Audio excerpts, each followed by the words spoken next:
নমস্কার বন্ধুরা, আমি সরবী। রাধাবল্লভী বানানোর আজকে একদম পারফেক্ট নিয়ম তোমাদের সামনে আমি তুলে ধরব, যার ফলে রাধাবল্লভীগুলো এরকম সুন্দর ফোলা ফোলা এবং ভেতরের পুরটাও হবে যথেষ্ট মোটা এবং খেতেও হবে খুব টেস্টি।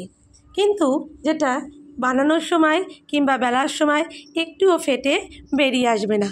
এখানে আমি 3 কাপ ময়দা নিয়েছি, 1 চামচ নুন, 1 চামচ নিয়েছি চিনি, আর তার সাথে 3 চামচ মতো রিফাইন্ড অয়েল।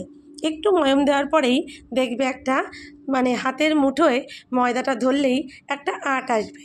তারপরে অল্প করে করে আমি এখানে উষ্ণ গরম জল দিয়ে এই ময়দাটাকে ময়ম দিয়েছি। ছোটোবেলা থেকেই শুনেছি যে উষ্ণ গরম জল দিয়ে ময়ম দিলে নাকি ময়দা আটা সব কিছুই অনেক বেশি নরম এবং সফট হয়।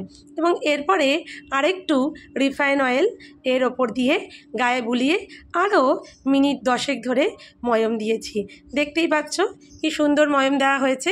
এরপরে এটা ঢেকেছি এবং এই বিউলির ডালটা এখানে আমি 250 গ্রাম নিয়েছি, সারা রাত ভিজিয়ে রেখেছিলাম। এবার মিক্সিতে বিউলির ডাল আর আদা কুচি, তার সাথে একটুখানি লঙ্কা কুচি, এগুলো আমি এরমভাবে ছুরির সাথে কুচো কুচো করে নিচ্ছি। আমার আদা কুচি হয়ে গেছে। এরপরে আমি এখানে 4খানা কাঁচা লঙ্কা নিয়েছি, সেগুলো কুচিয়ে এই ভিজানো বিউলির ডালে আদা আর কাঁচা লঙ্কা দিয়ে তার সাথে সামান্য ছোটো কাপের 1/2 কাপ জল দিয়ে আমি পেস্ট করে নিয়েছি। দেখতেই পাচ্ছ পেস্টের থিকনেসটা কতটা মোটা হয়েছে। এবং কড়াইতে একটু তেল দিয়ে আমি এই পেস্টটা দিয়েছি, তাতে নুন আর একটু মিষ্টি দিয়ে নাড়াচাড়া করতেই একদম রাধাবল্লভীর সঠিক পুর আমাদের তৈরি। দেখতেই পাচ্ছ এখনই কত টাইট ভাব চলে এসেছে। এটা আমি কিছুক্ষণ প্লেটে দিয়ে ঠান্ডা করে নিচ্ছি। তো দেখছই, এবার আমি এরকম ছোট্ট ছোট্ট যেরকম নাড়ু হয় সেরকম সাইজে সব গড়ে নিয়েছি। তাতে করে আমি যখন পুরটা ভরবো তখন আমার ভরতে সুবিধা হবে, হাতেও লেগে যাবে না। এরপর লুচির মতো আমি এগুলো ডোগুলোকে করে নিচ্ছি।